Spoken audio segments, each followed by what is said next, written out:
Alright guys, we got in our new digital camera, so and we're trying a new angle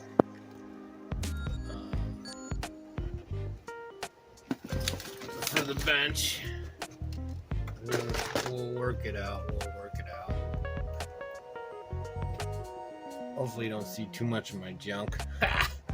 Anyways, so a few videos ago I was asking the guys what I should get.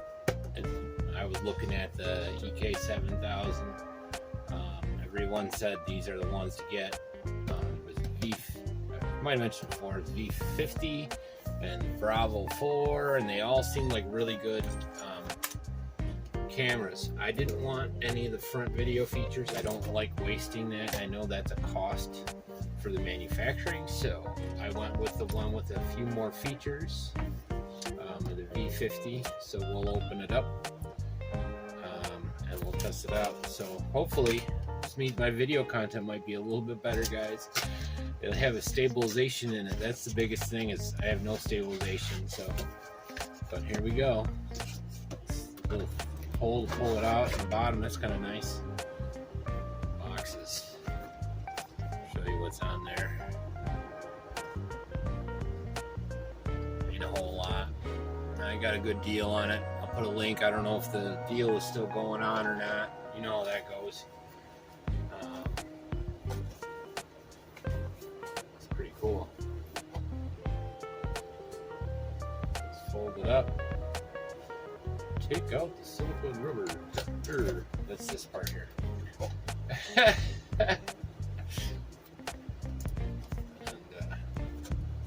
it's supposed to come out.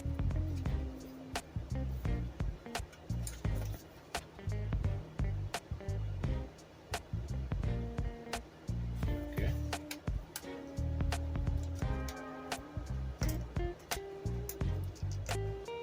I'm gonna break it before I start. All right, let's open up the box first. See what we get with it.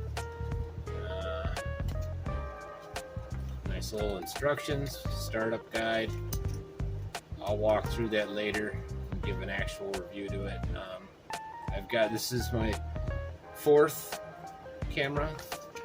First one I left on top of the car was very similar to this one, which is why I went back to it. These are like 40 bucks, but nowadays these aren't even worth 40 because they're only 1080. The one I had did better slow-mo, but this does decent slow-mo. I just can't do both. So I'll probably use that on the track, or maybe I'll set up a permanent one on the bench. Anyways, there's contact information, shows you basic info, app store. Everything's QR codes nowadays. Point you to a generic address, and if our information changes, it makes sense. Looks like we got lots of neat stuff in there. Put it with all my other ones. These are great for around the track and whatnot. Man, there's a lot of stuff in here. These, I got tons of those. Yeah, standard. They feel a little better than the ones I got with the iCam. Hopefully there's a cap mount battery charger. It's a decent one too. It's not super thin. I use these more than I use. Oh, there's the battery charger in there. Cool. I'll hook it up to my new USB jobber. Nice batteries. Hopefully they're decent. Some of the other ones you get they don't last very long, so that's what you gotta watch out for. Yeah, these are pretty good. 1300 milliamp. And you got it's a different door, I guess. Some more straps, and looks like cleaning tools, tethers, zip ties, two-sided tape. A lot of good stuff. So let's get the battery going, and then we'll get the camera out. Now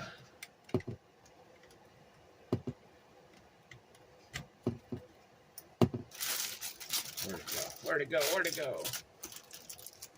There it is.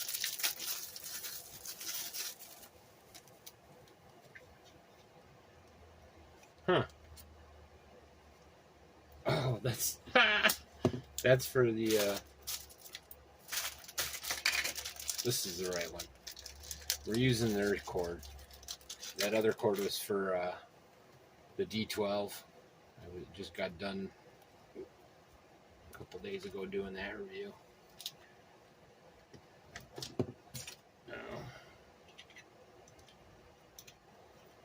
Blue lights. Give me a battery. I wonder if both charge at the same time. Normally it takes a second for it to realize it's got a. We'll let it set. Clean up some of this mess. Most of these things will all go in a big bucket that I got for parts, but it does look like some better quality ones in here. So, all right, now for this guy. It says it comes off. It's probably just my old man hands.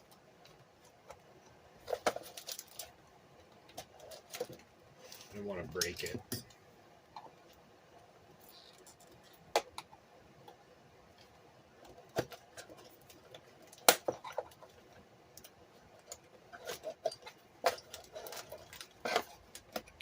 Why would they do something like that? Alright, I'll be right back with it off. Alright, what a pain in the butt that was. It's easier to take this off. So let's take a look at the camera.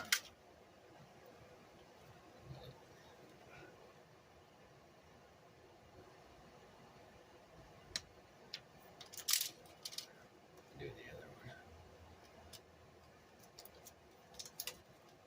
Looks like we got him on the camera too.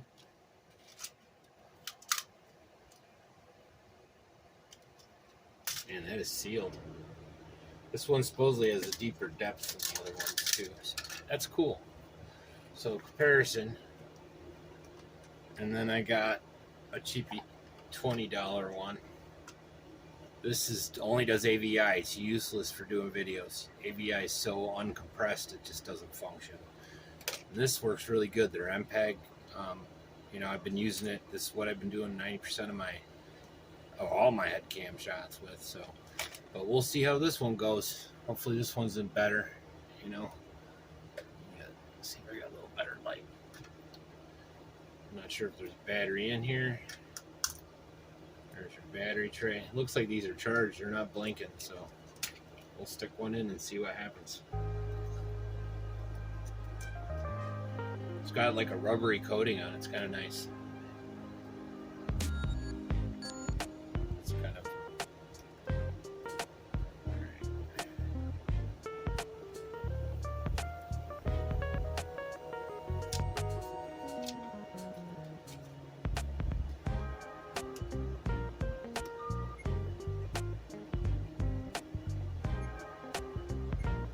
cool touchscreen. And it is 8.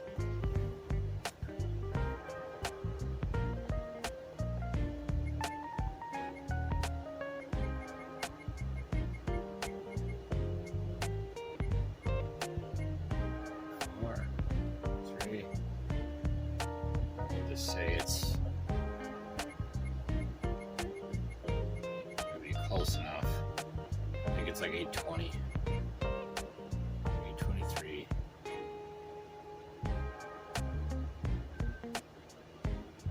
I'll get a card for it.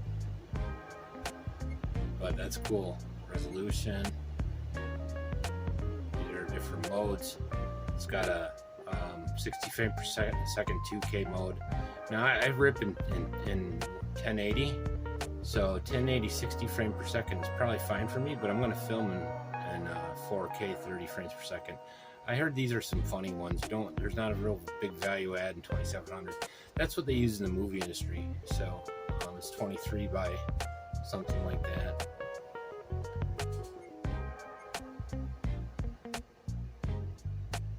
It looks good. So you can choose your angle. So I can do this on the fly. Much better interface. Color. You can do film in black and white. That's cool. What kind of day it is. It's cool. That's awesome. So I'll get some film footage later and do a full review on it. But that's pretty nice. I dig it.